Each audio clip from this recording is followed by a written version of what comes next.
আসসালামু আলাইকুম ভাই। নমস্কার। সালাম আলাইকুম আব্বাজান। ওয়ালাইকুম সালাম।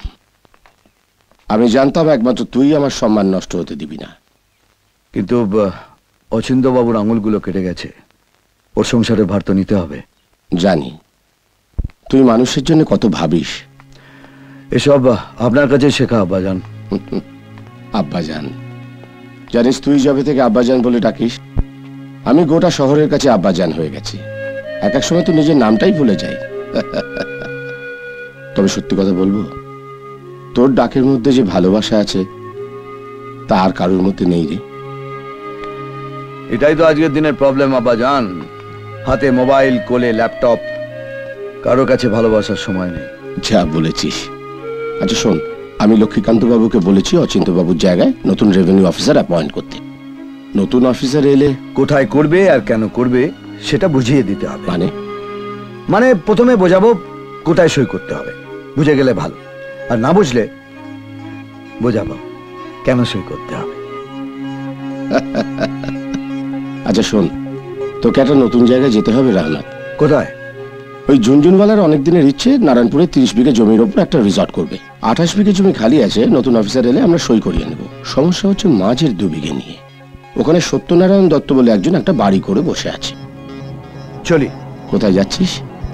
আজ পূর্ণিমা, সত্যনারায়ণের পুজোটা সেরে আসে।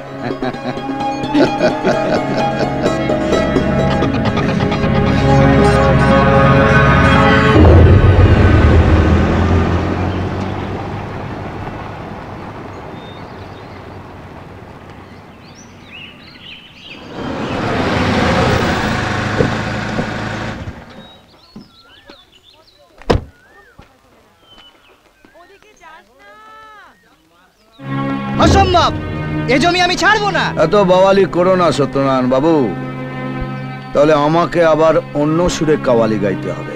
এত জমি থাকতে আমার এইটুকু জমি কেন? এটা বুঝতে পারছেন না? আপনার এইটুকু জমির উপরেই রিসর্টের মেন গেটটা হবে। এ কি মগের মুল্লুক নাকি? তোমরা রিসর্ট করবে বলে আমাদের জমি বাড়ি বিক্রি করতে হবে? এ তো জোর করে জমি বাড়ি ছিনিয়ে নেওয়া। আহা হা, ছিনিয়ে নিচ্ছি না, সরকারের ধার্য করার ন্যায্য টাকা দিচ্ছি। প্রতি বিঘে 5 লাখ টাকা। 5 লাখ? মার্কেটে 8 চলছে, এত কমে বেচবো কেন? আরে বাবা রে বাবা, এই তো জল দিলে, আটা দিলে, কলা দিয়ে কচলে কচলে মাখলে, কিন্তু চিনি দিতে ভুলে গেলে। আরে চিনি ছাড়া সিন্নি হয়? হয় না না। দেখো, এই 5 লাখের সাথে যেই তুমি 3 লাখ মেলাবে সেটা হয়ে যাবে 8 লাখ, মানে সিন্নি। আর এই 5 লাখ টাকাটা হলো ধার্য টাকা, যেটা পাবে তুমি। আর 3 লাখ টাকাটা হলো ব্যবধান, যেটা পাবো আমি। পশ্চিমবঙ্গের লোক এই ন্যায্য আর ব্যবধানটা বুঝেই না, তার জন্যই এত প্রবলেম। মানে হলো আপনি হলেন ন্যায্য আর আমি হলাম ব্যবধান। আর তাছাড়া এই 3 লাখ টাকা কি আমি একা খাবো? সামনে ইলেকশন, প্রত্যেক পার্টির থালায় একটু একটু করে নৈবেদ্য চড়াতে হবে।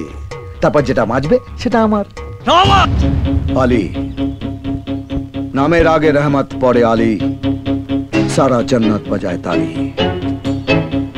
আর এই দিমাগটা গরম হলে পড়ে বিনা হাড়ি কাটে দি বলি। আরে নাচো নাচের তালে গাইতে থাকো, নাচো নাচের তালে গাইতে থাকো, ও একটি রাতের বাদশা।